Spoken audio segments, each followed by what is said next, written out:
to the TIMFD podcast. Today is my favorite day, and this is where we learn how to make the most of each day, even when life shows up with those unexpected plot twists we didn't see coming. If this episode encourages you, would you please take a second to like, share, and comment? Now, let's find out how today can be our favorite day. Hello, everybody. Hey, I have someone special here today. This is Sherman Armstrong. I'm going to read all the stuff because there's so much going on here. Sherman is a two-time Olympic trials finalist in the 400 hurdles, 9-time Big Ten champion from University of Illinois, and a 4-time All-American from the University of Illinois. Also, former speed and strength coach at the university, a very small university, University of Georgia. And then now as director of VAST, as you could see on his shirt, VAST Track and Field, but VAST Sports Performance. All right. With all that, you have a big entrance there. Yeah, I appreciate that. So I met you at a little homeschool conference we did here. And I went, wow, I love what you had to say. So we're going to get into that later on. Okay. Okay? Because I heard the John Maxwell in you. I heard that whole kind of background with you. All right. So let's get to it. First of all, I know you ran track, so let's just, first of all, how did you even get into that? I'm a track guy myself, not any close to where you're at. And so tell me how you got into it, who first brought you into track and field. Yeah. Go from there. I mean, for me, I grew up on the south side of Chicago. Okay. So sports was something that kind of kept me out of trouble. Yep. And it was something that I naturally I was attracted to because it was something else to do. We spent a lot of time in church, and it was trouble on the streets, and I realized sports could be this outlet. Yeah. And I began to, basketball was big. We would shoot basketball all the time. Yep. You know, growing up. So that you're kind of your neighborhood. That's what people do. It's like ours. Okay, same thing. Yeah, all it was a little crazy in our neighborhood. But once I got into high school, you know, I wanted to do and stay busy. So it was football, basketball, track. When one season ended, I was going into the next season. Good. And track came about because once basketball season ended, it really wasn't on my radar. Okay. But my sister was running track, and she was always gone on the weekends. Okay. And I'm like, I want to go too. So I joined the track team because of my sister, who was a hurdler. Okay. And was she a short or both? She did both. And she ended up getting a scholarship to Eastern Illinois University. Okay. And she's the one that got me into track and field. And your sister's name is? Sherman Armstrong. Okay, so she was the one that got you into track and field. She's the one. She might not know it, but yeah. Oh, you want to give her credit, though. Yeah, we'll give her some credit. Okay, so she got you into track and field, but you played other sports. Yeah. What high school did you go to? Luther South on the south side of Chicago. Okay. They tore that school down 10 years or so ago. Okay. But yeah. We have some guys at our church that are Chicago people, so they probably would know all this stuff. Yeah. One played quarterback for Brown University, and he came out of Chicago. So, Okay. All right. So you Chicago, you're playing these sports. Yeah. But obviously it sounds like one sport kind of dominated, or did it? What happened as you were going through high school? Well, for me, I thought my path to the next level, college, would be basketball because I played so much. I was pretty good at it. But you know, as a 6'1" athlete, playing a 3 or 4 is just not realistic in college. No. So I didn't have the ball handling ability. So the 16 points a game wasn't enough. No. And that faded. Still good for high school. It was still pretty good. Man. So I got a couple of letters, but it became very apparent to me going into my junior year that track is going to be the dominant vehicle to use to get me to that next level. Okay. So track and field. What did you compete in track and field in high school? So in high school, I did everything. It was high jump, 4x1, 4x4, 110 hurdles, 400 hurdles. Whatever the coach wanted to throw you in when you're doing dual meets to try to win a dual meet to get and it was points. About winning meets, yes, so I did a lot. Yeah. Which makes sense. Yeah. I'm surprised with all that you didn't go into decathlon or something like that. Well, at my school, we didn't have a vision or a path for the decathlon. I didn't even know it existed. Oh, my goodness. I didn't even know there was summer track when I first started running track. I ran 4 years of college, and I didn't even know there was a summer track option. If I would have known it, I'd have definitely ran it, but I had no idea. I found that out maybe my second year of college because my brother my younger brother was running summer track. And I'm like, what is that? Interesting. Yeah. Right? Yeah. Yeah. For us in San Jose was the track capital of the world at one time. Yeah. And so all that stuff was going. All the Olympians were over there. It was a cool thing. So you didn't get that experience really at that time. Not at all. That's crazy. Yeah. Okay. So you did all this. Why the 400-meter hurdles when you went off to college? What happened? Well, when I went off to college, I was recruited to do both hurdles. Oh, so I was recruited to the 110 hurdles and the 400 hurdles. Okay. And of course, just like anything, one of them is going to just I'm going to be better at. Right. And I was just a little bit, and I'll say a little bit better at, because I was a pretty good hurdler at the University of Illinois. I had the record there for some years. Wow. In the 110 hurdles. But when it came time for Olympics, right? Olympic trials and what's required. You got to hone down. And looking at the standard for automatic qualifier to compete at the Olympics, qualifier, Olympic trials, and then for the 110 hurdles, for the 400 hurdles, it was very clear that the 400 hurdles is going to give me the best shot. But boy, that particular, when you were competing, there was some. Oh yeah. I mean, high-end guys. Yeah. There were some beasts out there. Right. I mean, they only take top 3 to the Olympics. I know. So we had guys like James Carter, yes, you did. Rashawn Jackson, yes, you did. Angelo Taylor, right. Eric Thomas. That's right. So and those are all guys that I had literally had to run against, and I'm trying to, position myself to get the top 3. Right. And my first Olympic trials was my junior year in college. Oh wow! Okay. So a lot of those guys, these are like 1 year removed from college or grown men with kids. Yeah, and they're focused only on that. And this is their job. Yeah. They're sponsored, etc. So it was fun though. Yeah, it was fun. Okay, but you made both finals both times, correct? Both times. That's good. Congratulations. That's hard. I appreciate that's hard stuff, man. I can't take it away. No, you can't. So, go back. You were talking. You were always in church. Yeah. Tell me about that and who was influential on you to be in church, especially, let's face it, young man. Yeah. Chicago, for me, it was in the San Jose area. Yeah. What would get you and motivate you, and who did that to get you in to stay in church? I mean, for me, it was my mother. Okay. Her principles were, we're going to go to church every Sunday. Not only that, we're going to go to Bible study, and you need to serve. Oh, wow. So I served on the usher board. I was in the choir. I can't sing a lick, but I had people around me that they could sing great. They sang great, and all I had to do was hold do a little voice. something. Yeah, just do a voice. Yeah. So I did that. So I always served, and that was a standard. So you served in the church. That was kind of a normal thing for you. Oh yeah, very very normal. And we spent a lot of nights, weekdays after school, after sports and homework, going to church, choir rehearsal, I was going to say practice. Choir rehearsal. Tell me about that, because if you have no voice, but you have other people, you have a voice, but it's not. Yeah. How did that work for you? Well, I think our choir director understood, what he had. So he knew, all right, we're happy to have him. He's a body. Sure. He can fill us up real good. He can help us out. You're going to make a joyful noise. Yeah. And he seems to be happy doing it. So I bought good vibes. Okay, that's good. Throughout the scripture, it talks about sing joyfully to the Lord. So, okay, I get that. Yeah. I get that. So you have always, it sounds like you've always been brought up in the church. Yeah, always. It's always been a priority. Okay. Even in college, finding a church home. Yeah. In college, trying to figure out how that works. With the schedule, because sometimes we'd have practice, sometimes we wouldn't, so balancing and managing that. Finding a church in college is a challenge. Yeah, it's a challenge. I bounced around to a few, but eventually, stuck in a good church in Champaign, Illinois. Good.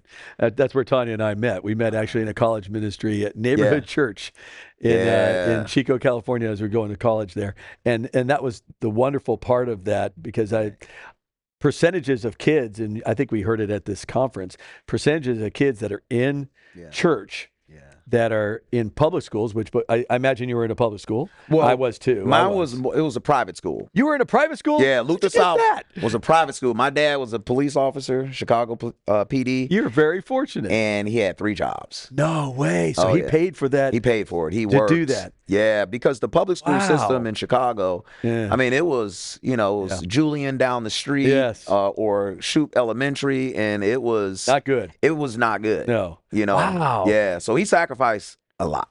Yeah. And what was his name? I'm a Is he junior. still alive? He's still alive? He's still alive. He's Okay. in Kansas City, Missouri. Okay. But I'm a junior, So so you're a his name is junior. Sherman. Yeah. So Sherman Armstrong. So Yeah.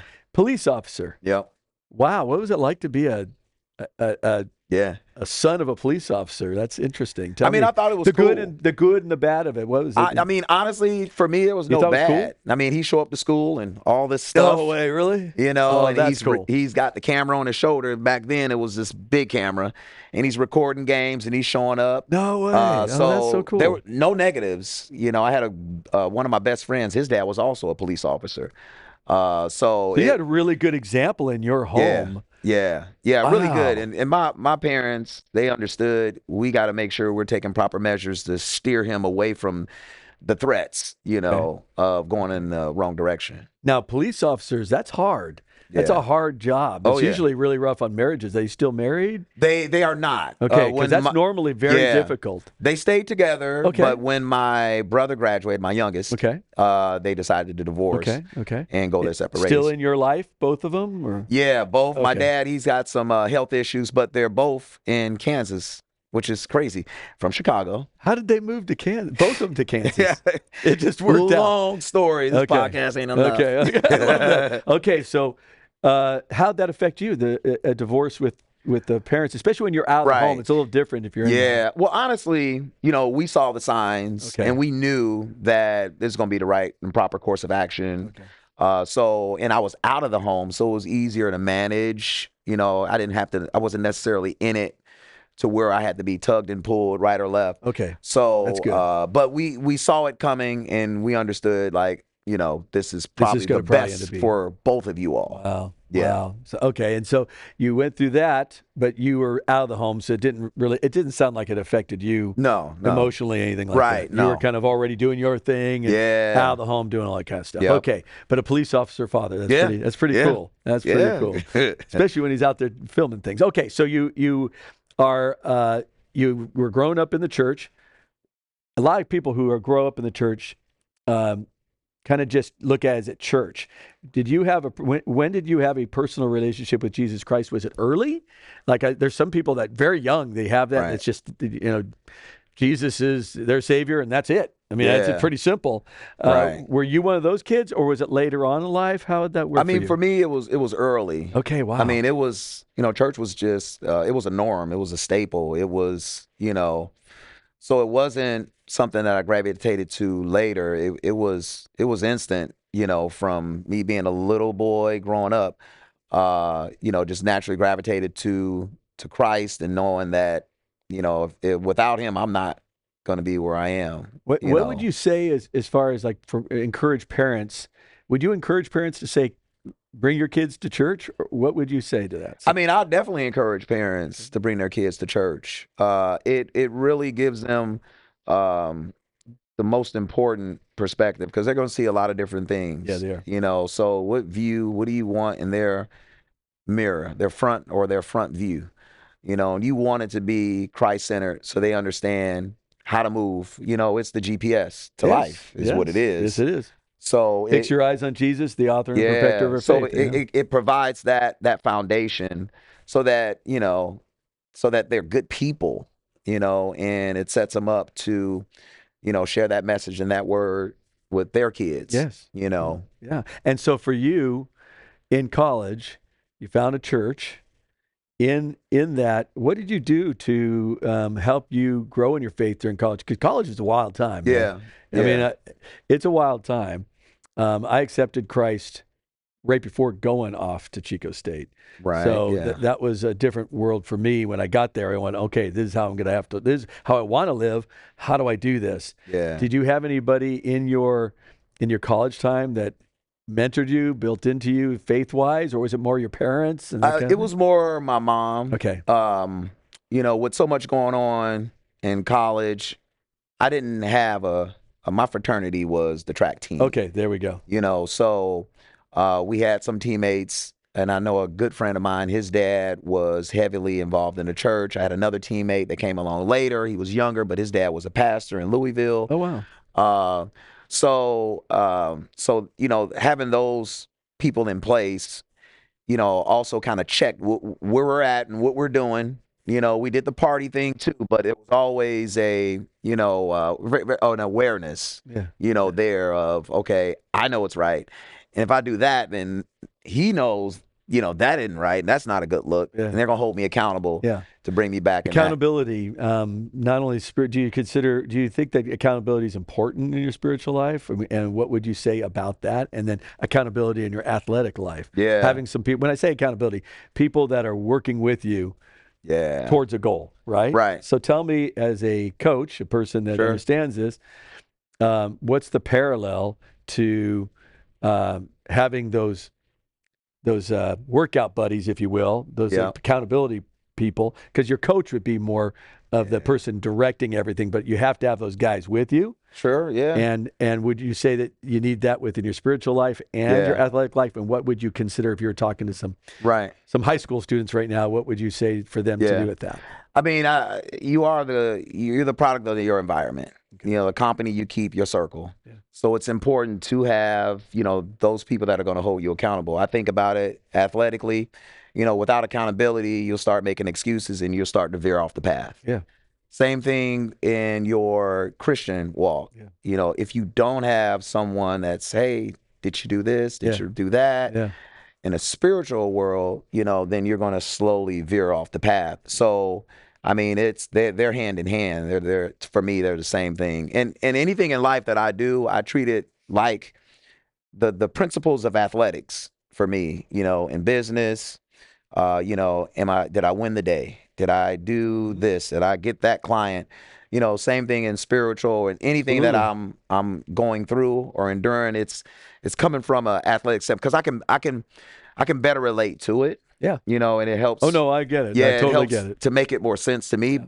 But then for those younger kids coming up, a lot of them can relate with athletics. So when you bring it to them in an athletic point of view, it tends to sit and stay. Yeah. Well, discipline, just discipline in sports would be discipline in getting up early. Oh, yeah. Get your sleep, right? Yeah.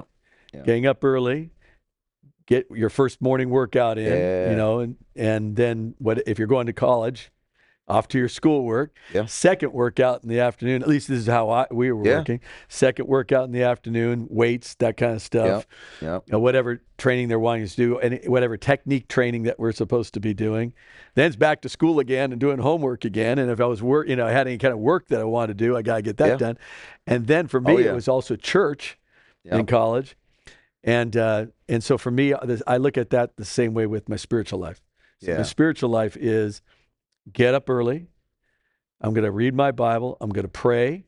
I'm going to focus on what I call the 6 simple truths for me. Mm-hmm. Focus on those. Get up, hang out with Tanya, go through what we do, which is we call it a GPS, but it's basically setting up what we're going to do for the day as far as between the two of us. What new information do you have? What struggles are you going through? Is there any complaints that needs change? Yeah. And then what can we pray for? Sure. That makes sense? Oh, yeah. And then it's off and doing your thing. Yeah. So I look at the spiritual life just like the athletic life. Yeah. It has to be disciplined. And if it's not, then it's not going to happen, right? True. You're not going to stay in shape. Got to be intentional. Yeah, got to be intentional. Yeah. So with all that, you have something that I saw at this conference that I want at least the people in here, and then we'll come back to everything else. But tying to this, you brought up something, I think it was an acronym. Yeah. What was the acronym again? LEARN. Was it LEARN or LIFE? Oh, LIFE. LIFE. The L is LEARN. Yes. Yeah, LIFE. So LIFE itself, the acronym itself is LIFE. Can you explain like the L? You said it was LEARN. So we have an acronym LIFE, and you were talking to students and parents, but I'd like you just to talk about life in general, athletics, however you want to tie it. Sure. Yeah. Okay, let's go with it. So the L in LIFE is learn. What is that? What does that mean, and what would you say to people? I mean, I think learning is necessary. Learning every day, and if you're not learning, the reality is there are people all around you, people you can't see, and they're learning. And if they're learning and you're not, they're leveling up, and you're not staying the same. You're getting worse. Atrophy, basically. Yeah, exactly. So it's you got to do the heavy lifting, and you got to learn. And most of the learning is going to come through, mistakes and getting out of your comfort zone. Yeah, talk about that. The failing forward kind of idea that Maxwell talks about. Right. Yeah. When it comes to learning, that's a big part of it, right? It is. Yeah. So explain that a little. Yeah. I mean, they go hand in hand. I was listening to something. So when I work out, I listen to motivational speakers. Sure. And it goes hand in hand, success and failure. Mm-hmm. So I think of it as, if you've ever seen two track athletes running, they're trying to finish this race. And maybe you'll see it more in marathon or distance races. And sometimes you'll see they'll hold hands and they'll go through together. Yes. So when I was listening this morning, and the conversation was that, they both go hand in hand, success and failure. And it brought me to that image. We're pursuing the finish line, and success is on the right and failure's on the left, but we're going to cross together.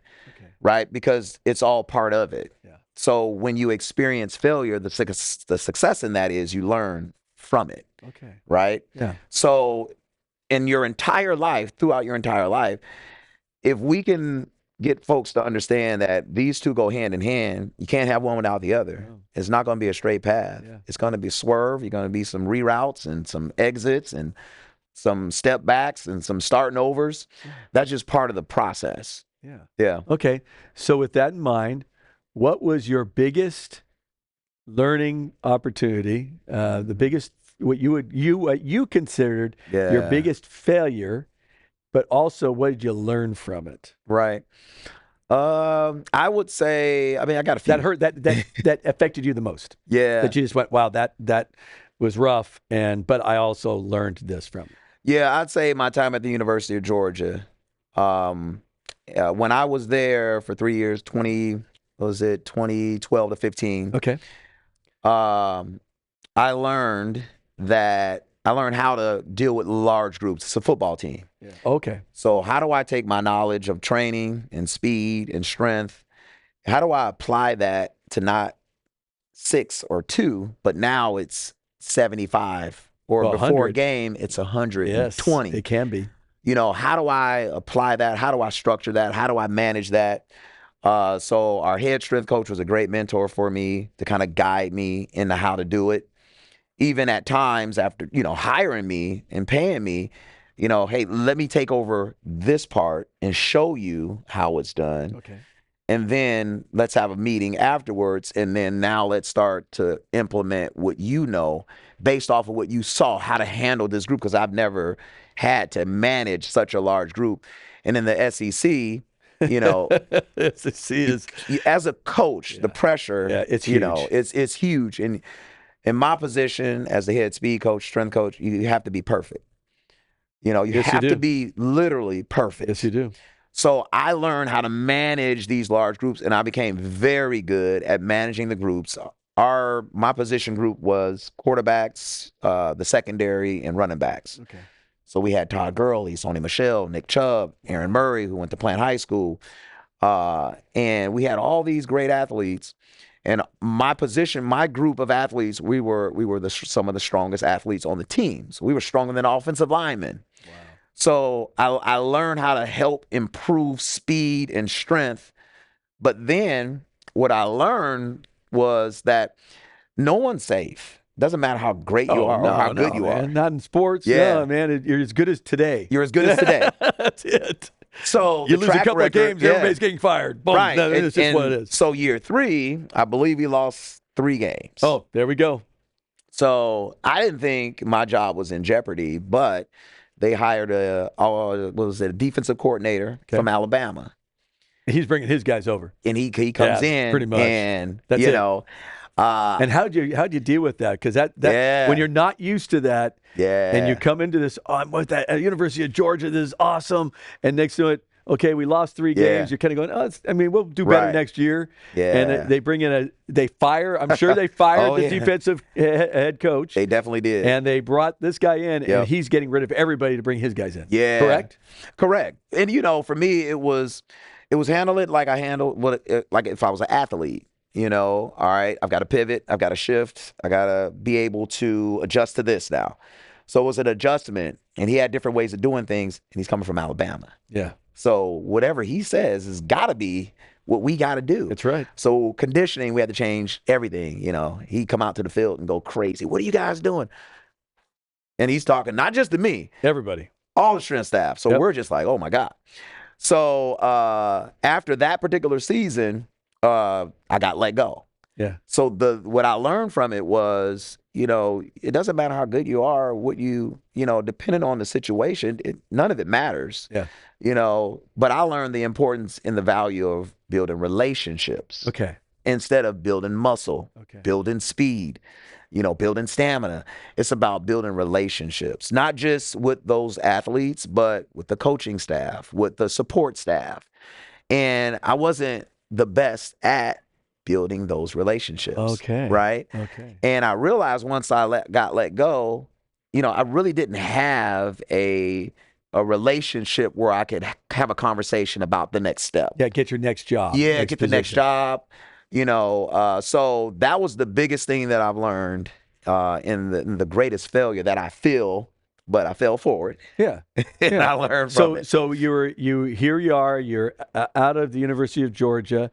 I imagine that kind of felt a little, I don't know, a little lost, kind of going, what the heck, what am I doing? Yeah. Right? Yeah. How long were you there in that place until the shift took place? And because that'd be hard. And you had family. You had a whole family going on. Yeah. Right? Yeah. Whole family moved there. How old were the kids and stuff? Oh man, my daughter. We're gonna get to the kids in just a little bit. They're athletes. Yeah, my daughter might have been 4. Wow. And my boys, maybe 11, 12. Okay. Yeah, they're like 17 months apart. So you have this whole family that suddenly we got to shift. Yeah. How did that feel for you with all that? I mean, it was just, How is your head going with that? couldn't sleep, a lot of prayer. Yeah, good. Because it's a huge potential transition. Yes. What am I going to do?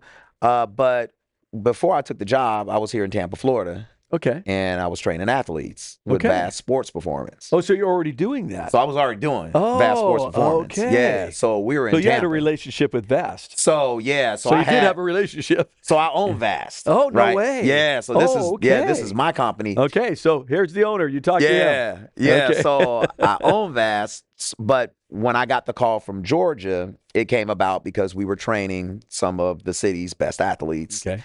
And 2 of them were athletes from the University of Georgia. Okay. So in the off season, they'll come home and they would train work out with you. And they'll go back to Georgia. And the coach is like, what have you been doing? You guys are in phenomenal shape. The speed, everything. Who is this guy? And how can we get him? Yeah. There's these whispers of this Sherman Armstrong guy in Tampa. So I'm training some athletes for a pre-draft, helping them get ready for the NFL Combine. Uh-huh. Actually, those guys for Pro Day. And I get a phone call, and it's the head strength coach at the University of Georgia. And he's like, this is Joe Tereshinsky. And the first thing he asked me was, how much money do you make? And I'm like, really? You're asking me that question? Okay. and I'm thinking this is a joke, so I grab my phone and I'm like kind of calculating and and he said, you know what? We want to bring you out to the University of Georgia to see the Georgia Bulldogs. We got a position available for a speed coach and we're looking for one. And within a week, they flew me out to Georgia. Wow. I sat down, met with Coach Mark Rick, the strength staff. Mark Rick, Yeah, I saw the program, all the athletes. I stayed in the Bulldog room, not too far. I mean, Georgia everywhere. Yeah. Georgia wallpaper, Georgia pillows. Georgia everything. I mean, it was everything. And then I met with Coach Rick. He slid over a sheet of paper, and he had some numbers on it. I was like, Coach, that just ain't enough. And then my wife at the time, I told him, she does the same thing I do. Oh. So what they were able to do was they did So she was a trainer too? She was a trainer too. No way. So they pretty much put together a package that included both of us. And that's what got us out of Tampa, Florida. Okay. And I shut down Vast Sports Performance. We sold all our equipment because I knew the value of being in the SEC with the football program is huge. It's an opportunity of a lifetime in my field. Yes. So, yeah. Okay. So you learned, a lot. You learned through all this because, in the aim and hold forth thing, they call it winning or learning. Yeah. So it's you got your win or you're learning the process, which is your learn or hear. Yeah. So you learned to build relationships. Yes. Right? Yeah. Better relationships. So you have more connections with people. Absolutely. It's just, I always have this awareness and this consciousness of it now. Before, it was just do your job, do your job. Now it's do your job, and now let's see. And build relationships. Let's build. Yeah. Okay, so that's the first. So the L in life is learn. Yes. So what's the I in life? The I is improve. So every day we want to improve. So if we're learning, we're going to improve. Okay. So, and it's, it's the baby steps. It's step by step, inch by inch improvement. And again, athletically speaking, I came from, from nothing. I wasn't naturally gifted or talented. My superpower was learning and improving over time. Okay. So it was putting in those days and not missing. And if I miss, I make up. But I was able to stack these days of learning and improving until I got to the point to where folks on the outside looking in would say, that Sherman's naturally gifted. Oh, wow. Okay. So improving's big. Okay. So improving physically, what do you do with VAST to help people do that? So tell me how you would tell an athlete, let's say a high school athlete, college athlete, or someone's going in the pros. Sure. What would be the incremental things that you would ask them to start with and then kind of improve? And what would be the areas? Yeah. So for me, there's two worlds. And I learned this when I was at Georgia. Okay. At Georgia, they had mentors, but they were like hired staff every day. So it became very apparent to me that it's not just about getting in the weight room and doing the field work on the football field. It was, what are we building between the ears? So when I left the University of Georgia, I wanted to have vast sports performance focusing not just on one lane of building strength and speed, but now let's build the mental. Okay. So I go out to schools and we do character and leadership development. Okay. So the very first place that we have to impact is the mentality. It is, how do I show up? How do I present myself? What are my beliefs? What are the customs that I'm going to do every day that are going to get me from point A to B? How do I improve? Having a growth mindset and understanding and accepting failure as part of the process as a key ingredient to success. Yeah. Goal setting. And then the importance of being a leader, whether I'm a leader now or a leader in training. What does that look like? What's the accountability on that? So that area I dove right in when I left the University of Georgia. I found, and because they found it so important, I realized this is it. Because you could be the fastest, you could run, you can throw the farthest, you can catch the most balls, but if you don't have this together, at some point, you may have some success, but we're talking long-term, sustainable success. You're going to have this in order. So this is where I show up to your school. Okay. And I'm not in the weight room, and I'm dressed up, and I'm looking really nice. And I show up, and sometimes I'll see an athlete that works out at VAST, and they're like, Coach, what are you doing here? I'm like, man, we're about to really get the work. Yeah. So that is the first lane for me of attack to building successful student athlete. Okay. That oozes over into real life. Those principles that guide them. That. So the improving not only here but here, obviously. Yeah. Okay. So the improvement of that. And that's the hardest part. For me, the second part is obviously the lane of building the muscle. The stamina, the endurance, the technique, whether it running mechanics, lifting techniques, strategies, change of direction, mobility, all those things. Those are things that come easy, and even when it comes to the speaking part, I'm not a trained speaker, but I understood I got to figure this out because if I want to have impact, I've got to be able to relay this message in such a way so that they leave my space with tips, tools, and strategies to better themselves. And do you use that at VAST too? Do you speak it more out in the public, or do you actually use it in VAST? No, we actually speak out in public. Okay, so you have it out in public? Yeah. And then VAST is more the physical side of it? Yes, VAST is more physical. Got it. And then when we show up, it is for a team. They will tell me specifically, here are some of our issues. Here are some of our concerns. We would like you to talk to them about, leadership, team building. Love it. Not talking behind people's back, things like that. So we custom a workshop to help feed and pour into that. Develop teamwork. Yeah. And it's legitimized by my background. Yeah. That makes total sense. Yeah. Okay. So improving that way. So, because for me, when I talk about improvement, it's on the spiritual side of things. Yes. So studies have shown that when Christians read the Bible 4 or more times a week, it actually moves and improves and moves their mind and heart to do the things that the Bible says. 3 or less, nothing happens. 0. And it was over 100,000 people that the study was on. It's a huge study. Yeah. And I keep on bringing that up to the people in the church, that it's incremental, small things every day. Yeah. And then at the same time, what are we doing with our body? Are we taking care of this temple that God has given us, right? Yes. And how are we taking care of this brain, this mind of ours, with nutrition and that kind of stuff? You guys work with nutrition at all at your place? Or it's more just, it's more the physical side of it. Right. We give some suggestions, but because I'm not a registered dietitian, but some suggestions, some general, What do you do as far as with you? Because you're still in really good shape. So do you have a particular diet that you work with? And I shouldn't say diet, but way of eating that you do, or not? Or are you just able to just not have to do that? A long time ago, I used to be able to eat whatever. But as I got older, things started to stick. Yep. So I'm conscious and aware. I try to stay away from fried foods. I do still eat fried foods. Not a lot, though. But my daughter, who's an athlete, at a high level, and her question to me one day was, how do I get better? So we're doing all the things in the weight room. We're running hard. We've got a great mentality. And it became apparent we need to check what we're eating and what we're putting in our bodies. Absolutely. She spends a lot of time with me. So it's, if I'm eating, whatever, and it may not be as healthy, and she's probably going to eat it too. Absolutely. So when she posed that question to me, I said, okay, I need to really get what we eat and we put in our bodies in order.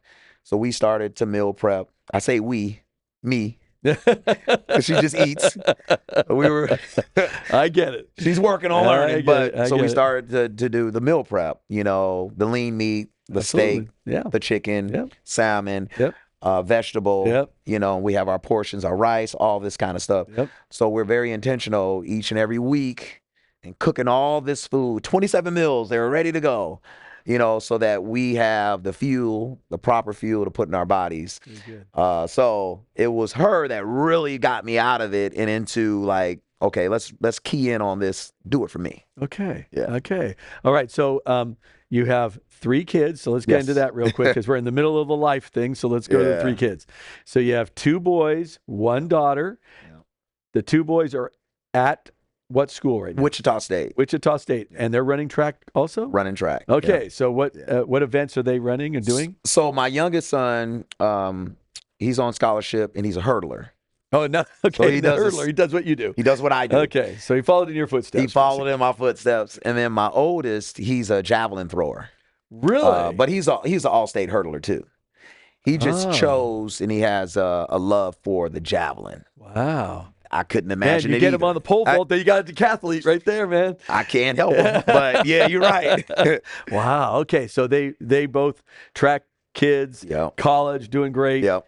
Your youngest is a daughter, and how old is she? She's 16. 16. So she's still with you. Still with me, yeah. And she is running track also? Yep, she runs track. What's the different events? So she does hurdles. Okay, hurdles again. So she's a 100 hurdler, 400 hurdles. Yeah. Okay. And what you said is she's pretty fast. Yeah, so she won state in both hurdles. Florida? For Florida.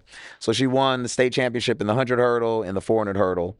A year earlier, her freshman year, she was runner-up in both events. Wait, this is varsity, right? Oh, yeah. Yeah.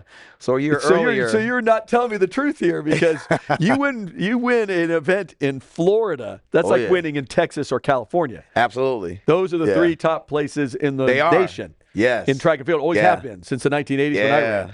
Always the fastest. And for her to do both of those. She's a junior now or a senior? She's a junior now. So she did that her sophomore year. She did that as a sophomore? Yep, as a sophomore. Yeah. Wow. And her name is? Nia Armstrong. Nia Armstrong? Okay, I'm going to look for her. Yeah. Wow. Nia Armstrong. Okay, I gather you train her? Of course. Okay. She has the advantage of having vast right here. She has the advantage. Wow. Okay. Yeah. So the 100 and 400 hurdles. Yeah. Okay. Wow. Okay. And she's running for who? Well, she runs for Sickles High School. And Sickles High School has that type of athlete at this school. Yeah. They sure do.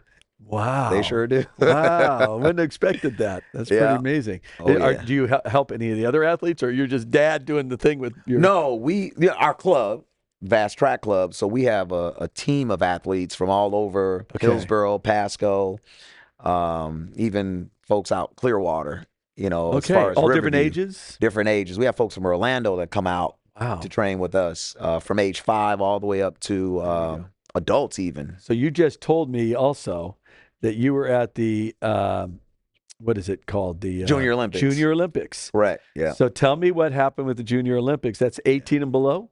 Yes. Or below 18. I don't know how that works. Yeah, it's 18 and below. Okay, 18 and below. Yeah. So how did you have kids that went to it? Yeah, I think we had about 12 kids that went. Man, okay. Yeah, to Junior And how Olympics. did any of them do anything Yeah. there? So we had Musa Matthews. He was 3rd in the 200 hurdles, 5th in the 100 hurdles. What age? He's 14. 14, okay. Yeah, Wow. and then we had Naima Bell, and she got 3rd in the 400. Okay. Age? She's 12? Naima, she's 12. Okay, I remember you talking about her. Yeah, she's 12. Yeah. Okay. Wow, that's so was much fun. Yeah. Oh, So yeah. you do all different ages. All different ages. Okay, and tell me VAST. Tell me why VAST. What's the reason behind that name? So there's 2 things. Remember, the lane is mental and then strength, right? Yes. Or athletic building. Yes. Velocity, agility, speed, technique. Oh, okay, so it's an acronym. Boy, you're an acronym guy. I love that. So that's athletic. Okay. Right? The mental is vision, attitude, success, and time. Okay. So that's the mental piece of VAST. Okay, so Yeah. VAST is all of that. Yeah. The visual. I know that we did a lot of visualization in college. They brought us to sit down and focus, and I was a jumper, so our job was to not think of anything else around us and focus only on one area, one thing, even on your breathing. Yeah. Stuff you guys do. That was long ago, so you guys are way beyond that. Right. Sure, so. Yeah, I mean, it's something that I, not as a collective, every now and then I may mention it, but, Is it vision for your goals? Is that what you're kind of aiming at? What does more the so V mean? Vision for visualizing yourself being successful. Okay, so it's so the vision of where I'm going to go. Yeah. Okay. Or even taking it a step deeper, visualize your race. The first driving out the blocks. Oh yes, the first 100, absolutely. all of that. From the first step out. Yeah. Coming out of the blocks and boom, boom, boom, boom, go. Yeah, that helped me a lot as an athlete. Okay. Visualization, athleticism. What's the S? Vision, attitude, success, time. Yeah. Vision, attitude, success, and time. Yeah. I love that name. Yeah. Okay, so VAST. Awesome. All right, so you have the 3 kids. They're all in sports also. Yep. Okay, so your training, your VAST training has shown that it can not only help younger kids, but it also has helped your own kids. Oh yeah. So it's seen in what you do. Right. Okay. So you have the LIFE. We're going to go back to this other acronym. So we have learn, improve. Now it's F. Yeah. In life. What is that? And that's failing forward. Okay, that's the failing forward that we already talked about. Forward. About hand in hand. Yeah. Working with your failures, but also learning from them so you can succeed later on. Yeah, absolutely. Okay, going back to your experience with the University of Georgia, and you're released, and now you're kind of going, okay, your learning was relationships. Yes. So what relationships did you end up building? What did you do to, if you haven't done that, what did you have to do to start doing that? I mean, I had to get out of my comfort zone. Okay. I'm not, I consider myself more of an introvert. Okay. For most people. Really? I know. I wouldn't have thought that.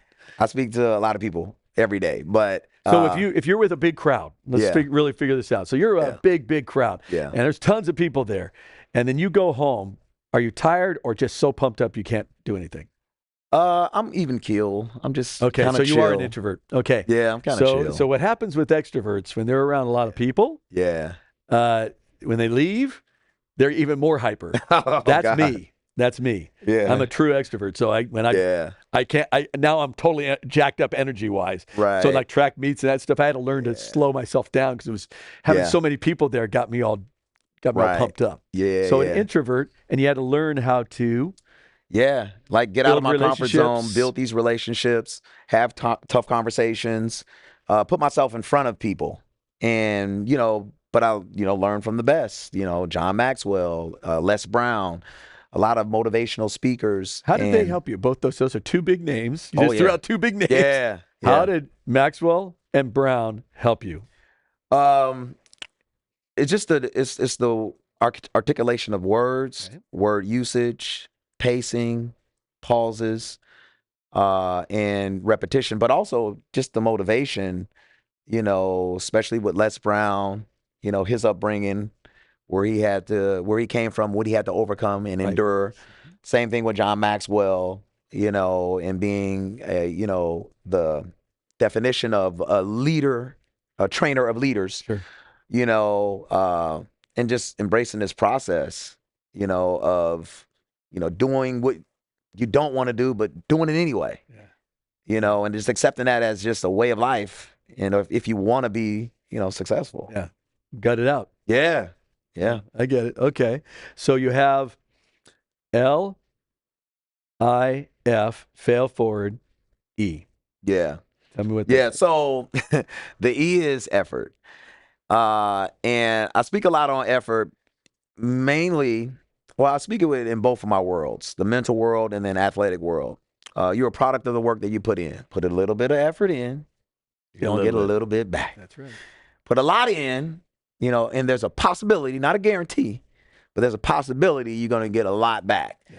But you want that possibility, So that's very important to me, that effort. Okay. Yeah. Putting in the effort, not wasting your time, not going for it and doing what you need to do. Yeah. Give me an example of what you did in the effort category. I know in sports, just in athletics, but let's say business. Yeah. What would be the E for you of what you've had to do to make your business work? Yeah. It's studying and not being complacent and thinking, I've been at Georgia. I know all these things when it comes to mobility, when it comes to speed, strength, and I do. But I'm always learning. Yeah. I'm always looking on Instagram and YouTube. I didn't have those growing up. So, we have this supercomputer in our hands. It's amazing, isn't it? And, I'm always learning, and so it does take effort because I'm home. I've worked all day, or it's the middle of the day. I've got a break, but I know I got some clients coming up, and what am I missing? What else is happening? What am I doing that could be done a little bit differently? Okay. Or what am I saying, et cetera? So, just putting forth the effort to search out and seek out different ways of doing things, because everything's just changing, So you have to constantly learn. For your business, constantly learn, put in the effort in order to not only keep up, but get ahead. Absolutely. Okay. And that would be the same thing athletically. Yeah. You have to put in the effort. Yeah. Because you're not going to get much out of it if you don't. Exactly. Right? Yeah. Okay. Okay.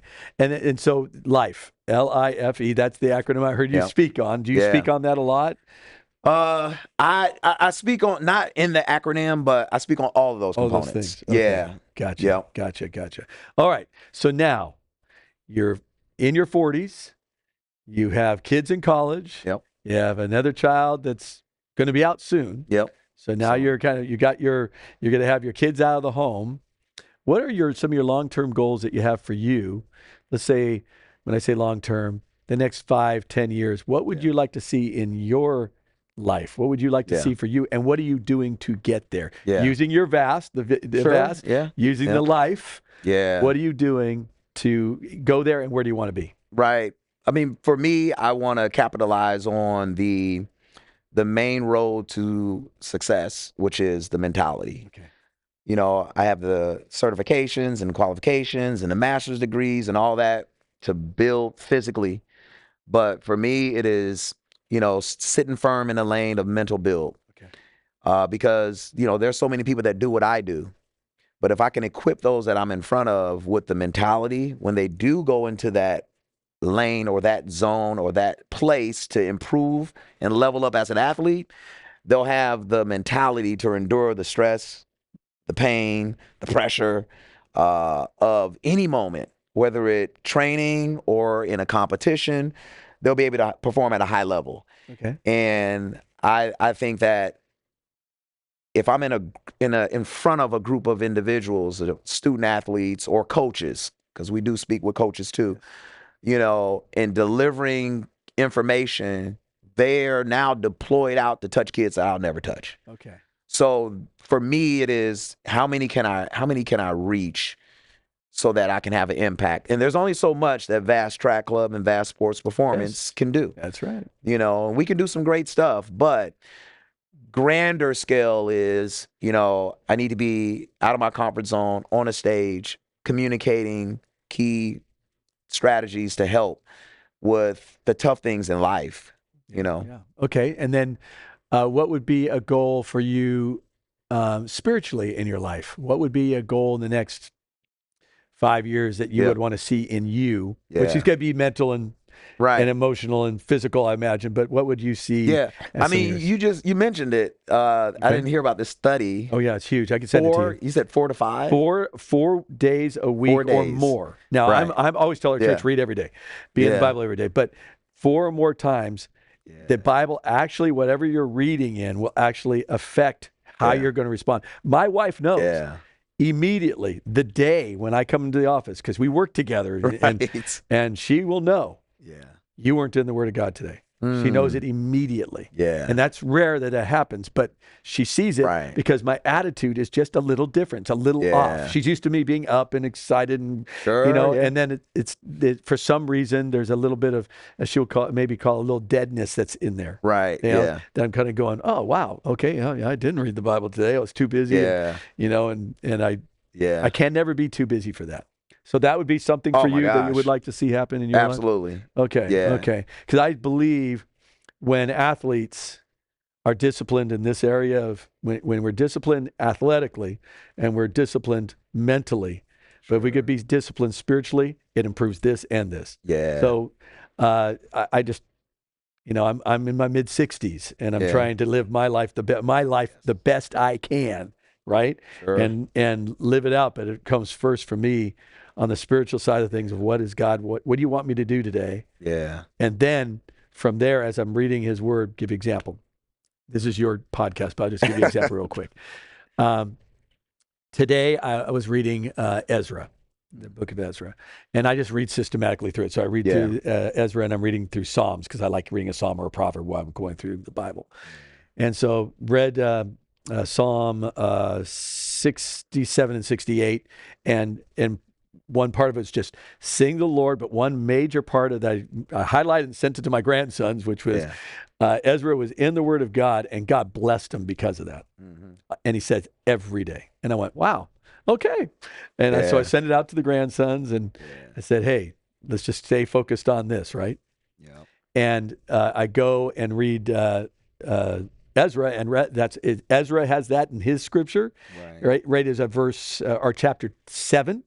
Says that he was in the Word of God. And then over here in Psalm 67, it says the man is in the Word of God every day will be blessed. And here it shows Ezra that goes, I was blessed because I'm in the Word every day. Yeah. So I thought that was interesting how the scripture does that. And it reminded me, I better be every day, disciplined in this area so I could be the best for my wife. Sure. Because we all go through difficult stuff. Oh, yeah. So let's go through this part because I do this a lot with people. Yeah. All right.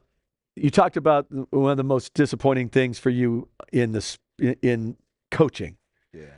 Give me your highest high athletically, a moment where you just kind of go, I'm so jacked up I can't get past it. What would be that? Well, honestly, my highest high athletically, it wouldn't be something that I actually did, like physically. It's more of my daughter. So my highest high was her being signed with Nike. So as a sophomore. As a sophomore. Wow. The I would say highest. that would be huge high. I mean, that's the highest. So it has nothing to do with with your what athletic the Olympic trials, none of that. Because, her journey, and being pretty good to being good to now being like on the cusp of like great, and exciting. disappointment, showing up to Junior Olympics and, I'm supposed to win. I'm number one. Yeah. And we get fifth. And then the next year, I'm number one, and then we get third. And then it was her freshman year in high school, getting second place, in states. She got second in the 400 hurdle, second in the 100 hurdle, to now, grinding, working, focusing. She's in her word, eating right, and now the slow climb to now, I'm signed with Nike. Awesome. I've always wanted it. And then for her, she always felt, people didn't give her enough attention. Kids want attention. Of course they do. So she felt that for the longest, like, Dad, what do I need to do? What do I need to do? And I'm just like, man, what can I do? I got to do more. I got to do better. I'm coaching. I got to do better. So we put together this schedule for her indoor track season. And it was very strategic. We're running against the best. We're flying to New York like every 3 weeks. Wow. And we're running against like the cream of the crop. Yeah, that's true. And I'm making phone calls. I'm getting her in the races. And, she's upbeat. She's having a great time. She's in her word. And she's slowly punching down this door. And we finally get an invite to Nike Indoor Nationals. Nike said, hey, we're going to pay for it. Don't worry about it. Wow, nice. Come on up. We got the hotel. We got all this. So we show up to Nike, and she gets third place, which is good because she's a sophomore. That's very good. She lost a young lady who's going to Ohio State, another one that's going to Georgia. Wow. So we get that opportunity, and now we're on the map. We're on Nike's radar. So we're having conversations, once a month, leading up into it, her state competition. So she wins state.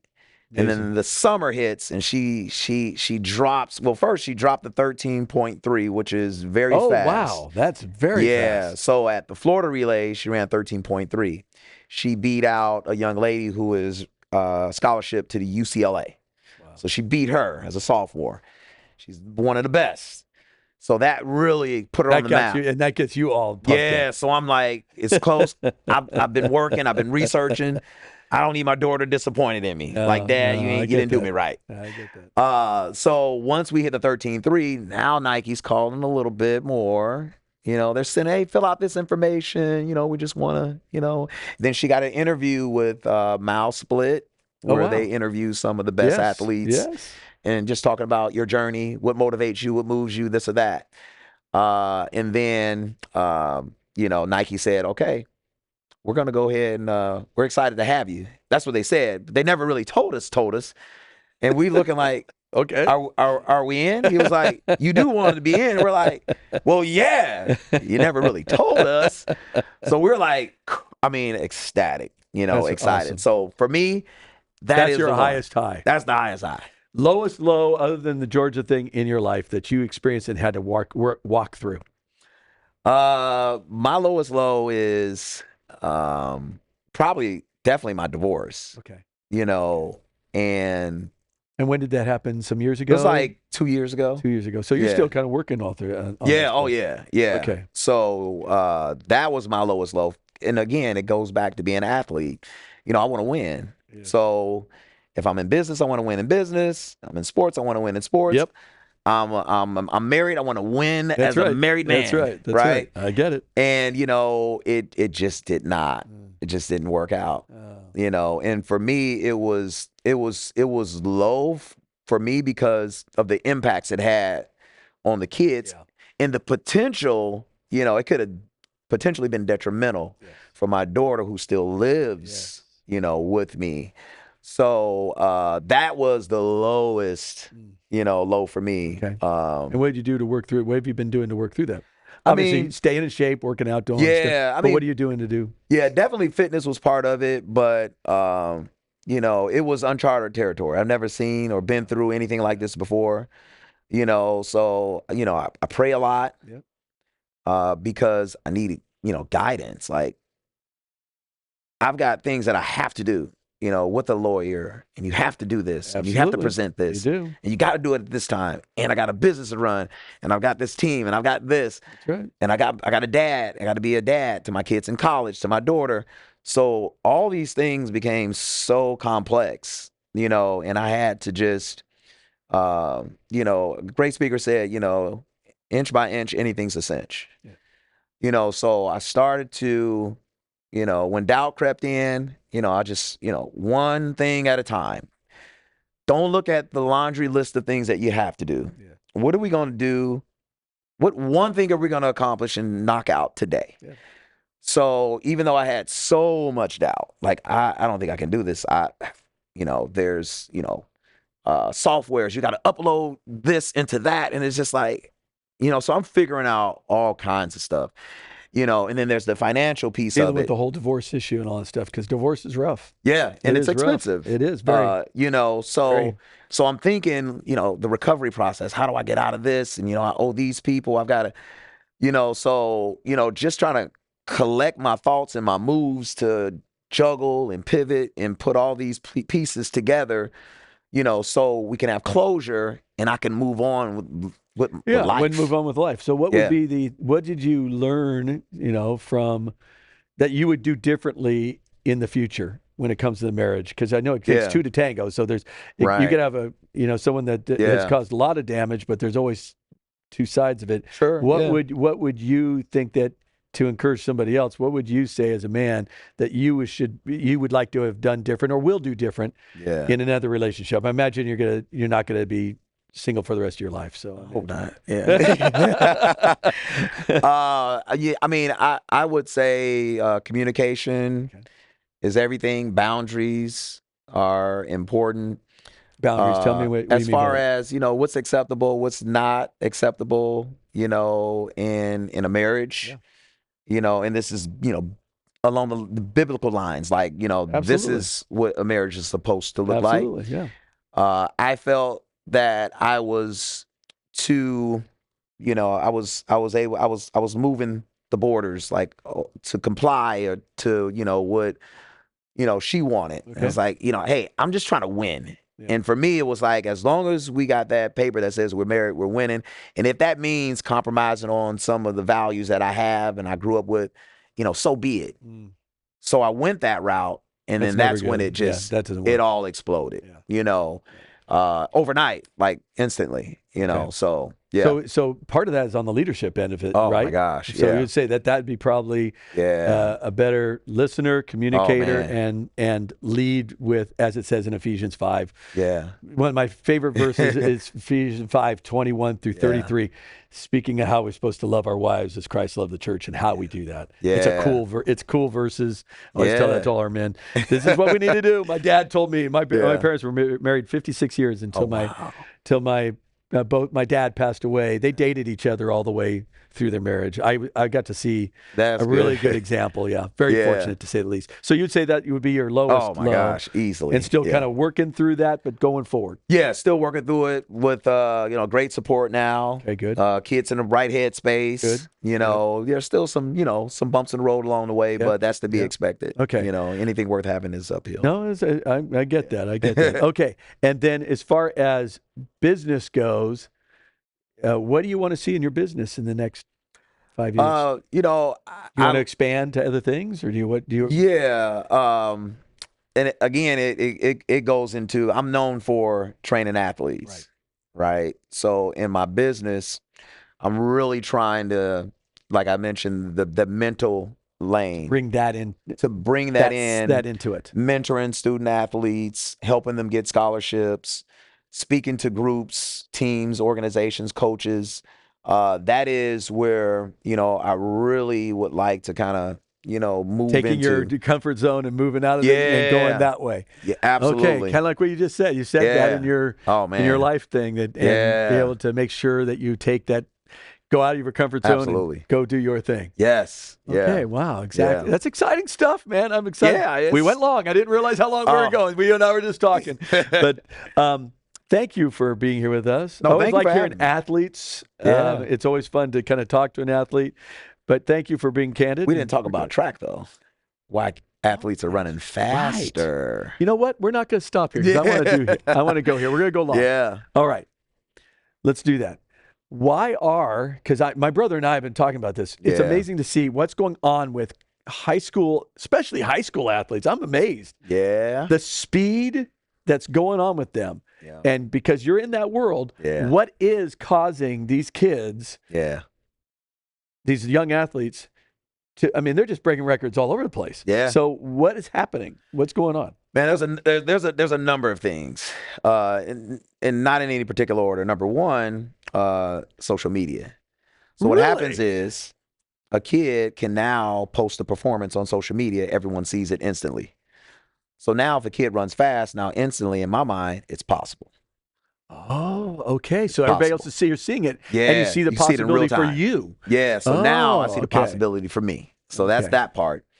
And then there's people like me, where I train athletes. I specialize in running mechanics technique. In any of my athletes that are in my building that work with me consistently, these are some of the best athletes in the country. They're getting scholarships, right? Why? Because I'm going to teach you the do's and the don'ts and the why, right? The why is and important. The how. The why is important. Yeah. So I'm going to teach you that. Yeah. So those parents that invest in someone like myself, they're giving their kids an advantage. And a lot of times we get kids last week, 5 years old. So if you're getting this at 5, maybe it's once a week or twice a week. Oh, you're so far ahead of everybody. You take 5 to high school, you're working in this way. I mean, you're just improving exponentially. So you're so far ahead, that they can't catch up.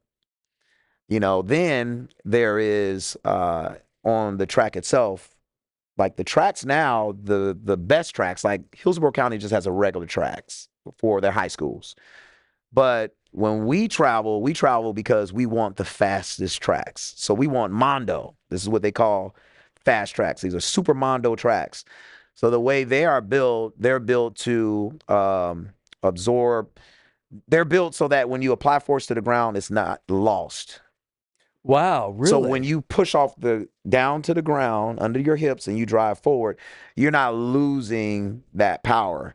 So you still keep that potential and it drives you down the track faster. Okay. So the surfaces, the track surface being Mondo is an advantage.